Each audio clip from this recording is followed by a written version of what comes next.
محيط.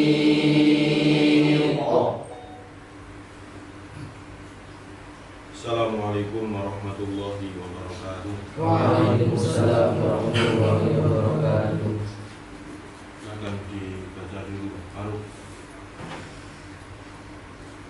A'udzu billahi minasy syaithanir rajim. Bismillahirrahmanirrahim. Wa ya qaumi la yajrimannakum shiqaqi an yusibakum mithlu ma asaba qauma Nuhin aw qauma Hudin aw qauma Salih wa ma qaumu Lutin minkum biba'id wastaghfiru rabbakum thumma tubu ilaihi inna rabbi rahimun wadud. Qalu ya Syu'aibu ma nafqahu katsiran mimma taqulu wa inna lanaraka fina dha'ifa walaula rahtuka larajabnaka wa ma anta alaina bi'aziz.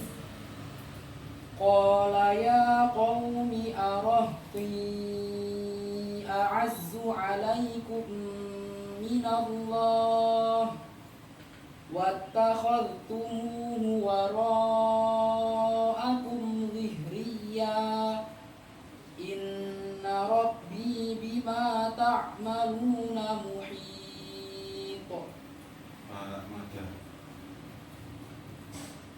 A'udzu billahi minasy syaithanir rajim. Bismillahirrahmanirrahim. Wa ya qaumi la yajrimannakum shiqaqi an yusibakum mithlu ma asaba qauma Nuhin aw qauma Hudin aw qauma Salih wa ma qaumu Lutin minkum biba'id wastaghfiru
wattakhadhtumuhu wara'akum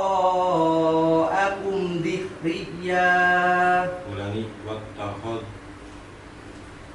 wattakhadhtumuhu. Dalnya yang sukun nggak usah dipantulkan. Wattakhadh memang harus kalem.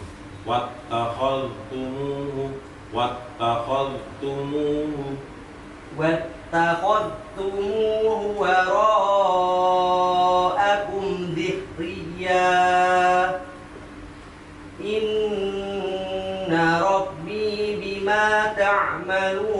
محيط. Ya. Sobek PR yang hampir 1 bulan yang lalu silahkan dipakaikan sekarang. Ayat 48. Qila ya Nuhu bintu Qila ya Nuhu bintu bisalamin. Ya, baik. قيل يا نوح اهبط Ya, sudah بسلام. cukup. Ya, bisa. Sudah. Latihan nih. Ya. Nah, sekarang seperti biasa sebelum kita ke tajwid, materi atau bab baru tentang makhraj dan sifat. Wa ya qaumi la yajriman la yaj. Bacaan apa? Hilal. Qala subur Karena karena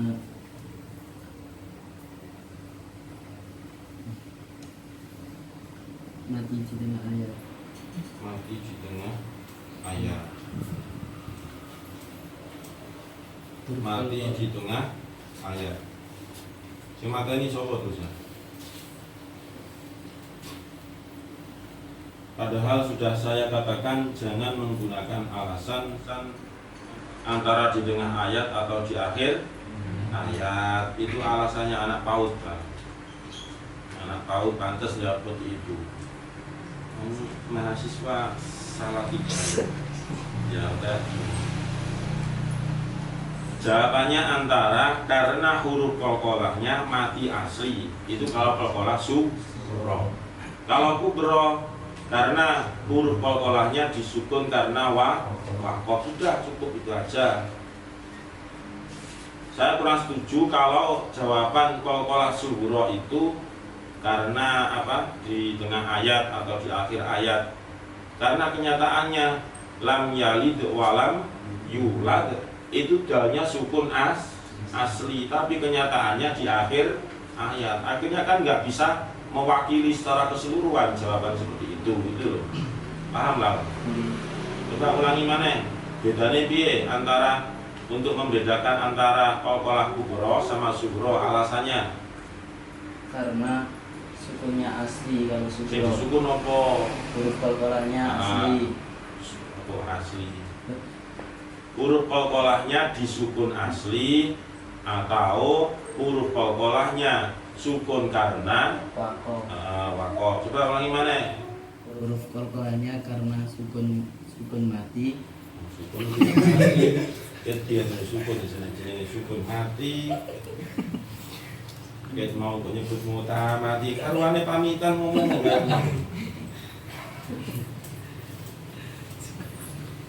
Yang namanya sukun itu sama dengan mati. Ulangi. Ini padahal di hadapan cowok-cowok semua. Untuk presentasi dengan tim mahasiswa ya koyo. Ulangi. Karena huruf qalqalahnya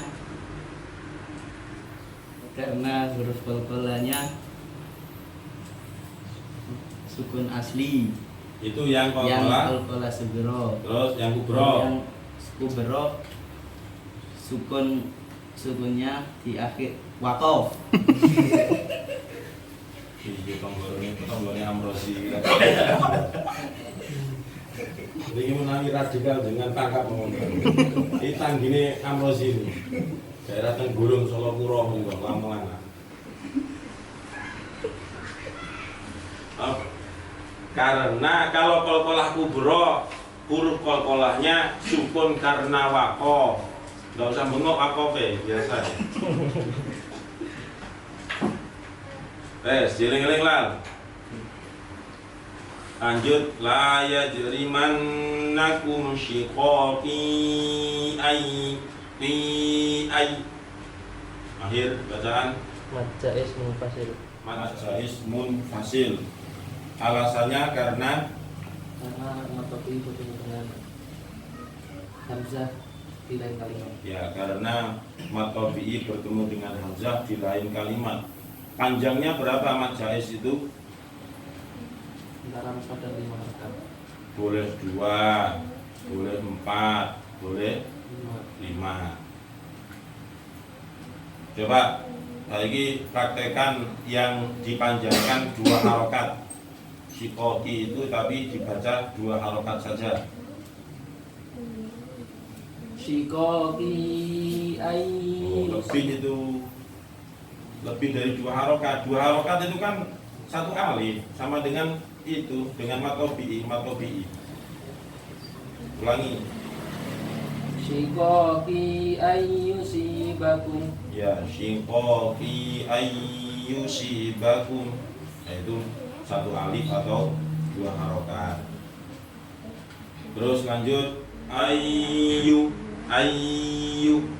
Faruk bacaan Idgham biguna. idgham biguna.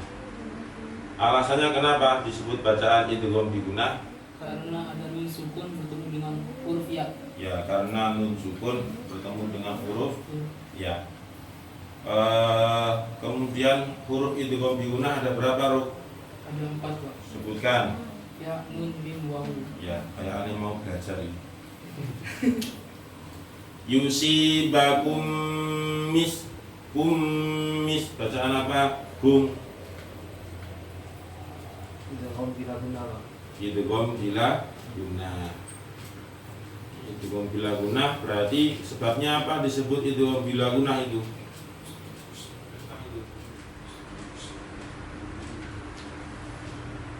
Mim mati bertemu dengan mim tasdid. Ya, mim mati bertemu dengan mim tasdid.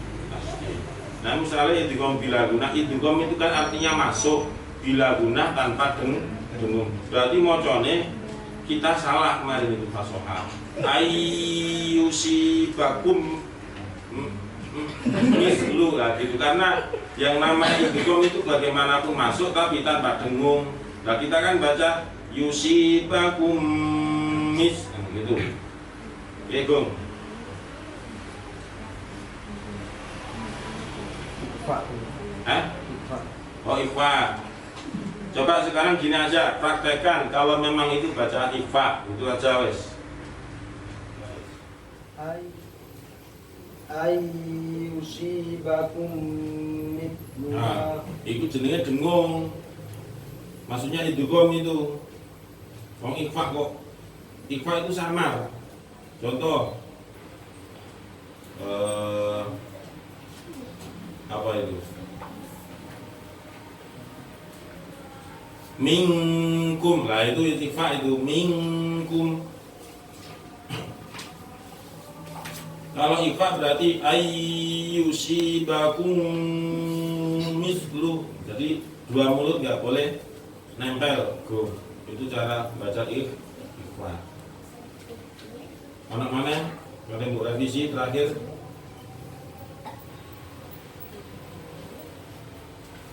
Ya sudah, berarti sudah mantap ikhfa ya. Paan monggo ummis. Idgham mimi ya.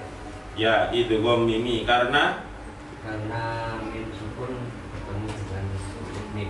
ya, karena mim sukun bertemu dengan huruf mim. Idgham mimi apa? Gum yang betul. Lanjut misluma asobah ma'a bacaan tik apa? Karena ya qauma nuhin au bacaan bid idhar apa? Halki karena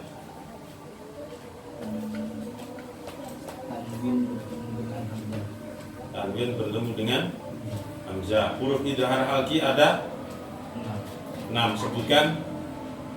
Ha, kho, Ha, kho, koin, ghain, ain, ain, ha, ha, ha. ha. Itu huruf mana lagi? Ya, ha sama ha tadi apa bedanya? Kamu kan sudah jawab ha, kho, ghain, ain. Nah, 4 kurang 2 Kho, kho. Ha, kho tadi apa? Ini akal kependekan khusus.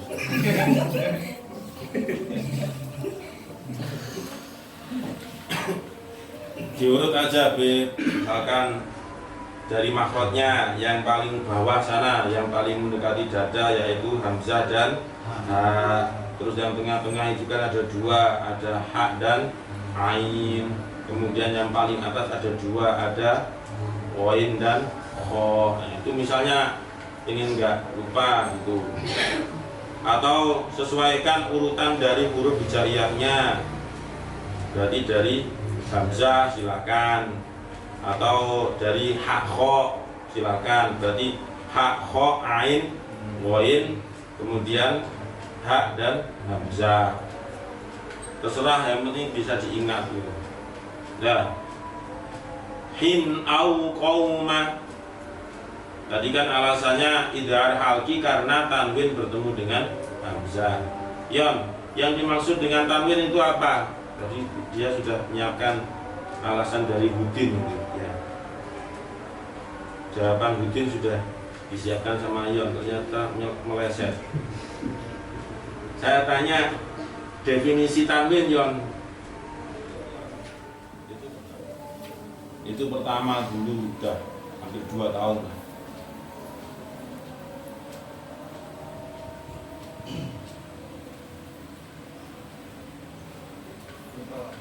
Lupa.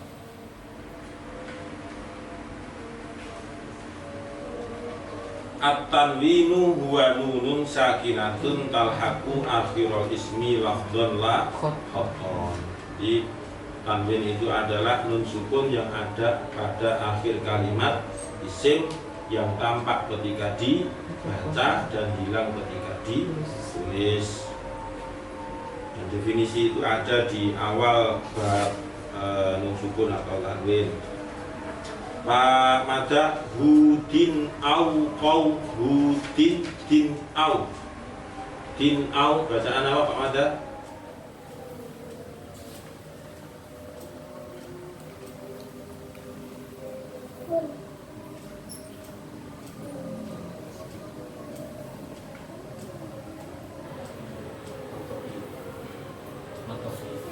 Matopi'i. Boten yang tanwin bertemu dengan hamzah. Din au. Ye, idhar harfi. Alasannya karena tanwin bertemu dengan tanwin bertemu dengan hamzah. Kemudian kadafi au qauma sholih. Sholih so. Bacaan apa? Tapi atau di yang apa?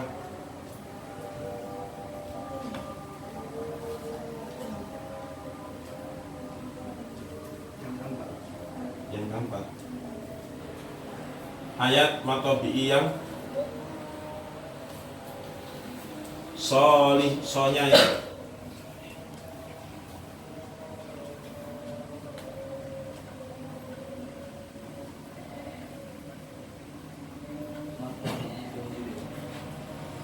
Matobi'i dohiri. Yang betul matobi'i yang mungqaddar karena huruf matnya tidak ada, tidak tertulis di situ. Ya. Wa ma qawlu timming zikri bacaan Pak. Yang timming toknya itu kan tanwin ya. Kemudian habis tanwin bertemu dengan huruf mim. Kalau ada tanwin bertemu dengan huruf mim maka disebut bacaan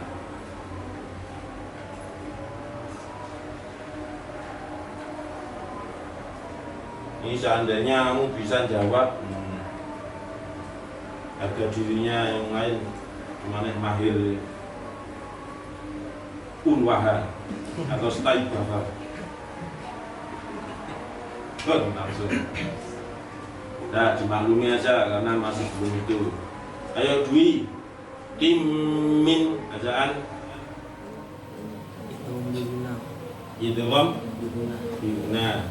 Karena tanwin bertemu dengan mim. ya karena tanwin bertemu dengan mim. Ya. Kalau ingin tidak ditanya, jadilah kameramen. Ya. Ya, kita lanjutkan materi bab yang baru karena mat farqi juga terakhir.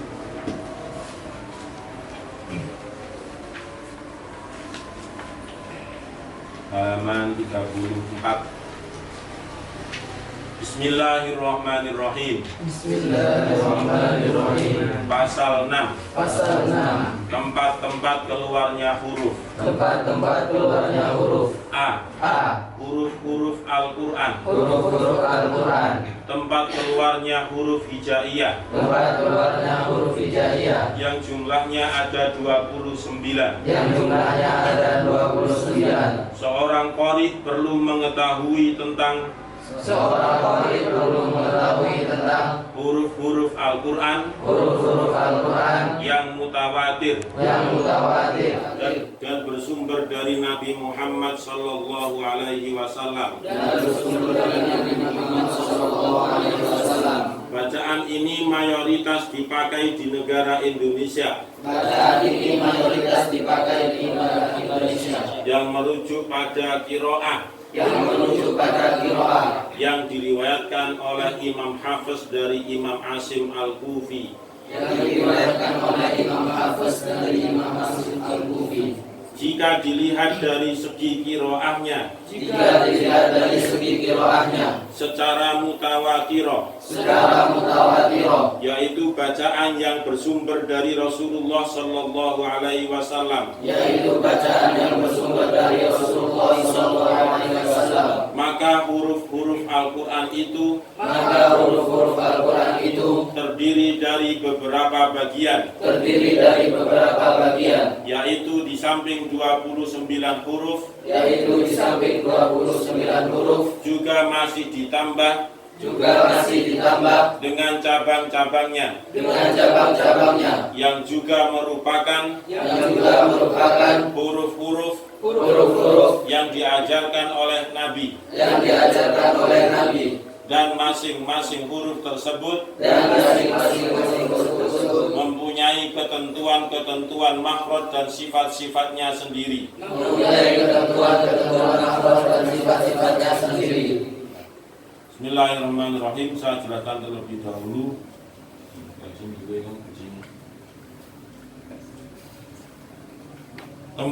Tempat keluarnya huruf atau makharijul huruf. Tempat keluarnya huruf hijaiyah yang jumlahnya ada 29. Lah, maksudnya 29 itu kadang kalau kita mempelajari di hukum nun sukun atau tanwin, ternyata tulisan di sana ada 28. Ya. Nah, 28 itu mulainya adalah dari ba sampai ya. Jadi alif tidak masuk kalau kita membahas di nun sukun atau tanwin.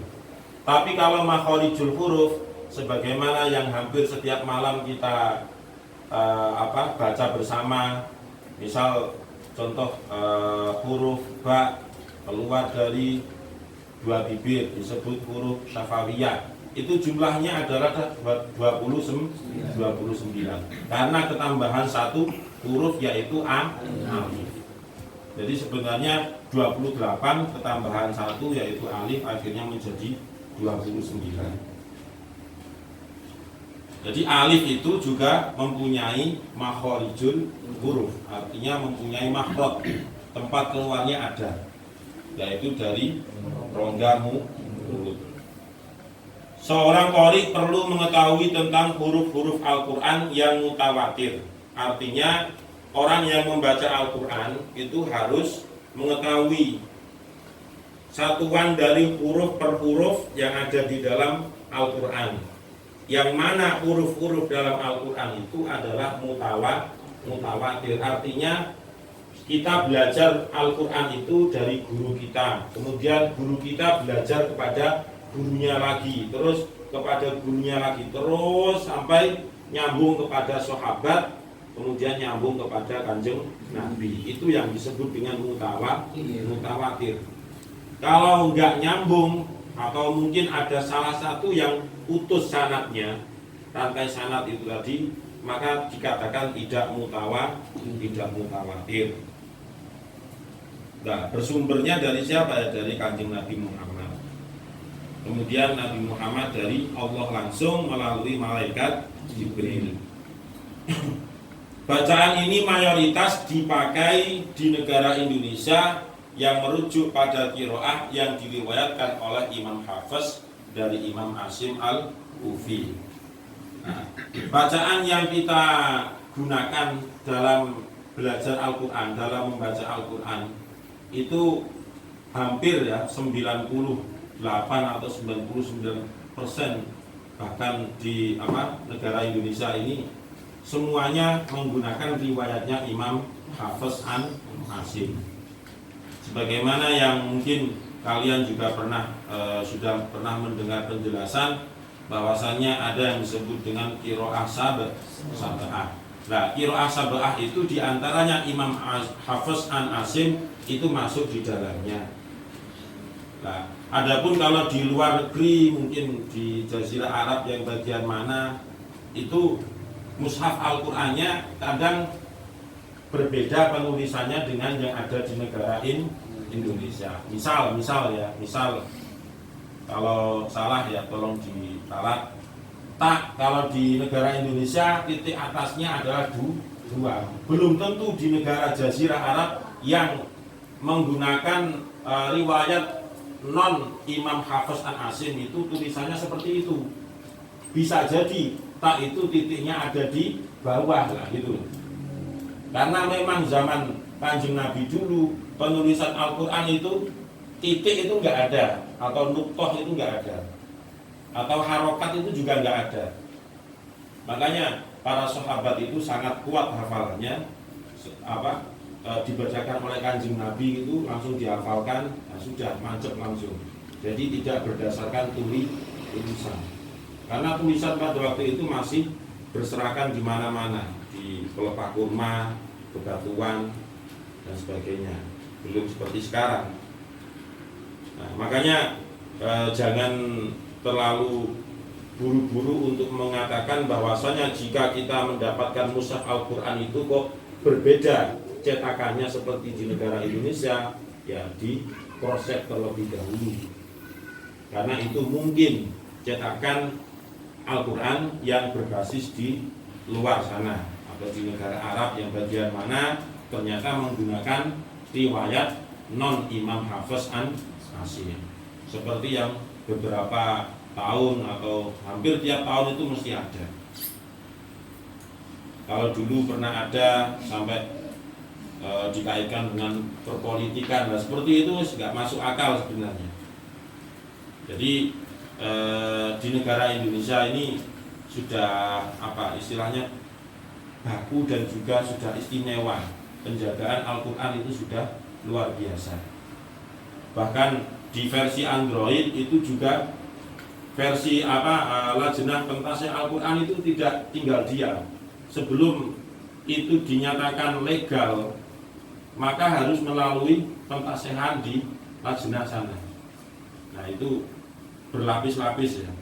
Jadi setiap hari ya meneliti tulisan Al-Quran itu. Jadi meneliti tulisan Al-Quran. Tapi ya tidak menutup kemungkinan memang kadang terdapat 1-2 kesalahan dalam percetakan. Kalau memang sudah terlanjur menyebar di beberapa toko dan di masyarakat, maka Lajnah berhak untuk mewajibkan penarikan Al-Quran yang salah cetak itu tadi. Misalnya salah harokat, wama qaumulutin, misalnya timnya seharusnya harokat rumah tapi ternyata di situ fathah misalnya, maka itu harus ditarik total, nggak boleh disebarluaskan. Kemudian qiraah yang kita pakai adalah qiraah yang mutawatirah, yaitu bacaan yang bersumber langsung dari Nabi Muhammad. Maka dari itu huruf-huruf Al-Quran yang terdiri dari beberapa bagian Di samping 29 huruf juga masih ditambah dengan cabang-cabangnya yang merupakan huruf-huruf yang diajarkan oleh Nabi. Dari masing-masing huruf tersebut mempunyai ketentuan-ketentuan makhraj dan sifat-sifatnya sendiri. Artinya di samping kita mempelajari 29 huruf hijaiyah yang mana masing-masing itu ada makhraj dan juga sifatnya sendiri, ada beberapa tambahan. Dan tambahan itu memang cara membacanya langsung dari Kanjeng Nabi seperti itu. Langsung dari Kanjeng Nabi seperti itu. Ini menurut riwayat Imam Hafiz an Asim. Nah, yang dimaksud dengan cabang dari huruf hijaiyah dalam qiraah riwayat Imam Hafiz dan Imam Asim itu terbatas pada beberapa tempat saja, yaitu yang pertama tashil, ya. Yang pertama yaitu tashil.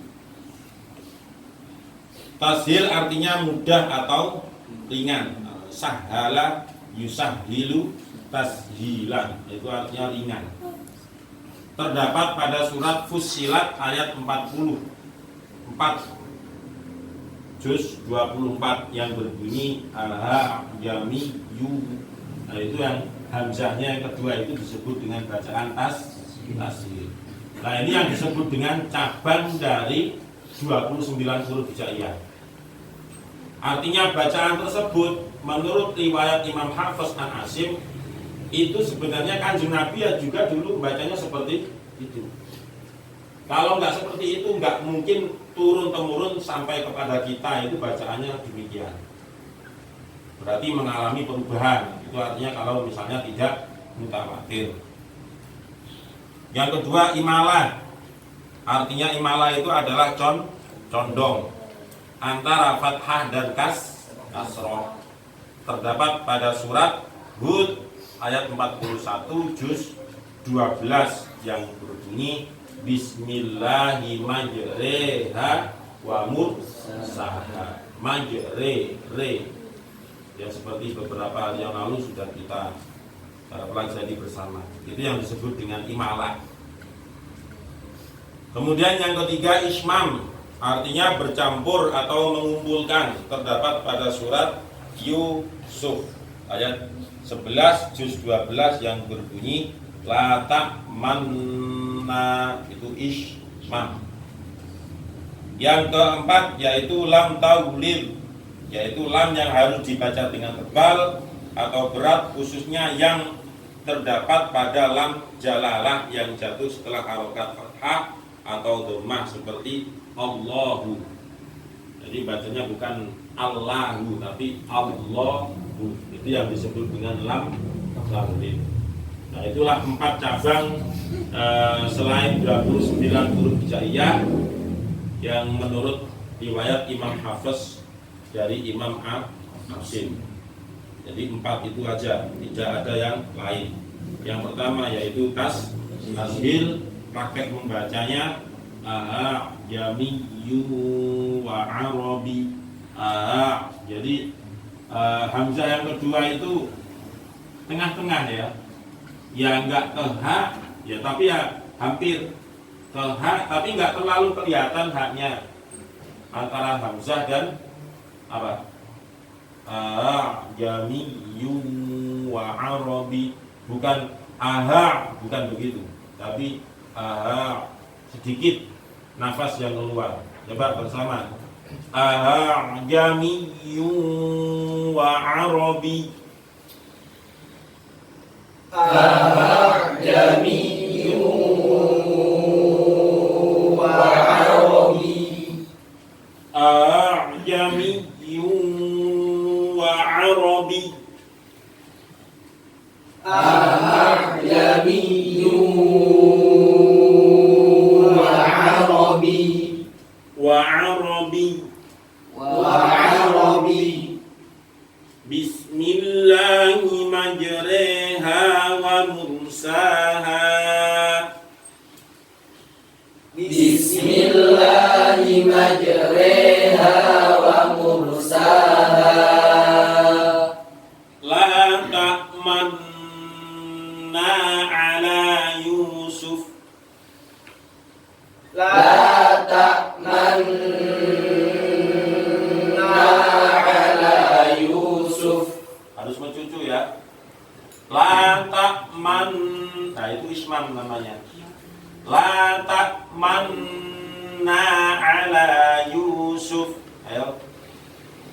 La ta'manna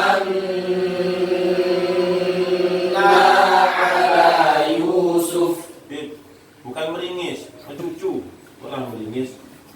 La ta'man berarti kan namanya mengumpulkan, ismam itu.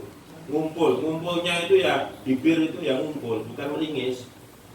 La ta'manna ala Yusuf. Ayo. La ta'manna ala Yusuf. Allahu la ilaha illahu. Allahu la ilaha illahu. Nah, itu yang empat bacaan yang diriwayatkan oleh Imam Hafiz dari Imam Asim.